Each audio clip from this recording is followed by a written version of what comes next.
But when you find one that you are like, amazing, you just gotta ask yourself, do I want the name or do I just want the smell? Okay, raise your hand if you're currently storing your perfume, cologne, scent in your bathroom.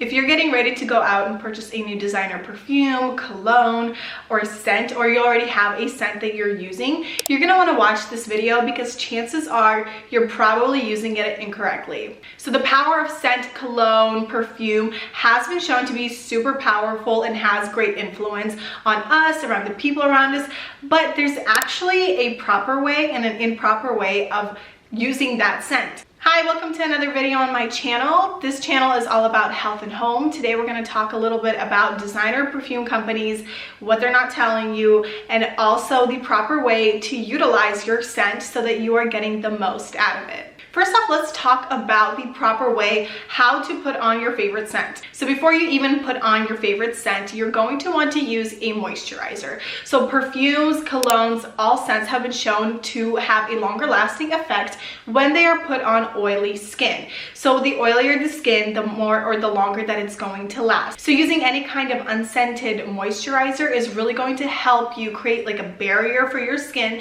and then you're going to put on your scent and it's going to help that scent lasts a lot longer. And if you have a lotion that is the same scent as the perfume that you're wearing, that's going to last even longer because you are layering the scents. Now when it actually comes to spraying on the scent, the best place to spray it is on the pulse points of your body. So your pulse points are going to be your wrists, behind your ears, down your neck, as well as the inside of your elbow and also your chest. And when you're spraying your scent onto those areas, it's actually going to last longer and it's going to give off the most accurate notes that were created in your perfume or your cologne. And when you focus on spraying your scent on your pulse points, that's going to actually create a longer lasting effect. But not only that, it's actually going to give off the most accurate scent, and the top notes are going to be heard or smelled the most because it's activating with your body heat and you're actually getting the most accurate smell of the perfume. Now this tip is super important. How many times have you seen people or done it yourself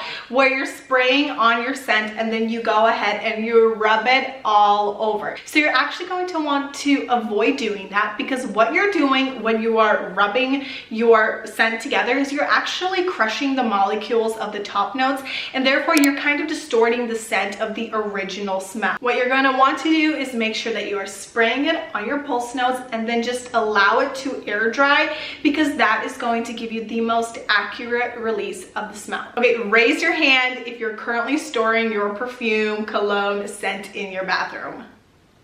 So because of humidity, changing temperatures, and water in general, storing your perfume or cologne in your bathroom is actually going to shorten its lifespan. The frequent changes in temperature is actually going to cause the perfume to break down faster. So storing your perfume in your drawer somewhere outside, either in your bedroom or in a closet, in a vanity drawer, away from light, away from humidity, away from moisture, is going to extend the life of your perfume or scent up to 3 years actually, and it's going to allow you to have the most accurate smelling top notes for as long as possible. Now let's talk about this last one, right? About how to apply perfume. How many times have you been next to someone and you just get a whiff of whatever it is they're wearing? They could be wearing the most expensive, luxurious scent, but if it's overdone, it is nauseating and it's disgusting, frankly. So if you're not going to apply your scent onto your pulse notes, go ahead and just give a couple sprays into the air and walk right through it. Let your hair kind of dangle in it, absorb it, and let it air dry. This is going to give you the most pleasant aroma, and it's not going to overwhelm those that are around you, because when you wear perfume for a long time, any scent, you become kind of accustomed to it, so you do not notice it. So you might want to put on more and more pumps. That is completely unneeded because you might not smell it, but trust me, everybody around you is going to smell it. And if it is overwhelming, not only is it unpleasant, it can actually be harmful to those who are super sensitive to smells. All right, now that we covered on how to actually bathe yourself in your fragrance properly, let's talk a little bit about what fragrance companies are not telling you. So many designer companies, any fragrance companies out there, what they have ownership of is typically the brand name.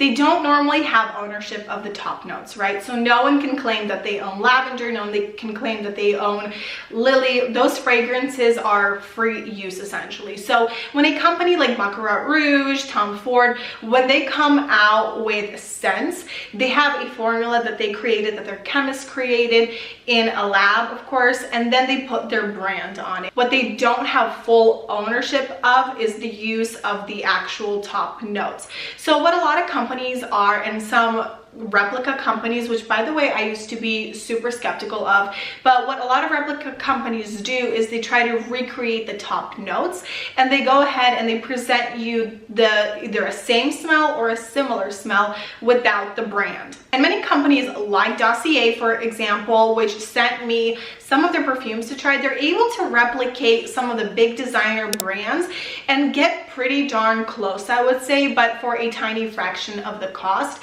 And so what you're doing is you're essentially able to get the experience without having the experience of the price tag, and of course you're not getting the brand. Now when we're talking about designer versus dupe, let's take Dossier again for example. They sent me 2 perfumes to try, the Tom Ford dupe Wood, as well as the Baccarat Rouge. Their version is the Ambery Saffron. I have tried both originals and I have tried their dupes as well. When you're comparing something like Tom Ford, which my husband has, when you're comparing it to their version, when you originally smell it in the bottle, it is quite different, I would say. However, when you are putting it on the body, when my husband has put it on his body and it activates with your own pheromones, the smell is absolutely spot on for Tom Ford Wood. With the Ambery Saffron one for Baccarat Rouge, there is a slight difference with sweet notes, I would say, but to be perfectly honest, I prefer the Dossier version of Baccarat to the original because I feel like it actually lasts longer. I get a lot of compliments on it. People ask me what I'm wearing all the time, and I just tell them Dossier, you know, this is their version of Baccarat Rouge.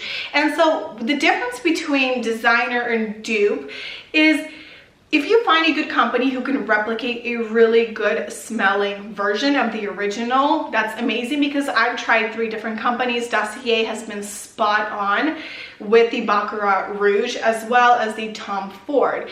If you find a good company, the other thing is you just have to ask yourself is what's important to you. If the brand is important to you and you want the luxury of the original Baccarat Rouge, by all means, you have the money for it and you want to spend it on that, 100%. If you just want the smell and you're interested in the smell, how pleasant it is, and you want to get something that's pretty darn close to the original, a company like Dossier is able to provide a ton of options. If you're just mainly interested in smell, and like me, I don't want to invest $300 into a perfume because I like to switch my perfumes out a lot. So I want to be able to have a large variety for less money than to have one really expensive, although it may be delicious and amazing and a treat. That's just something that's not important to me. So when you're deciding designer versus dupe, which one's better, when you find one that you are like, amazing, you just got to ask yourself, do I want the name or do I just want the smell? So that's a completely personal decision that everybody has to make. I absolutely love the Dossier ones. Out of the 3 companies that I've tried, Dossier has been my absolute favorite for dupes. All right, now that we know how to put on our scents, now that we know kind of the difference between are dupes legit, are they not, go ahead and tell me what your favorite dupe is, if you have one, if you found one that you absolutely love. One that I'm looking for is the Tom Ford Blanc Soleil, I believe it's called. That one I have not been able to find a dupe for. So if you have been able to find a dupe for that, please let me know down in the comments below. Thank you guys so much for watching. If this is your first time here, welcome. Be sure to subscribe, like this video. I'll see you guys in my next one. time to breathe.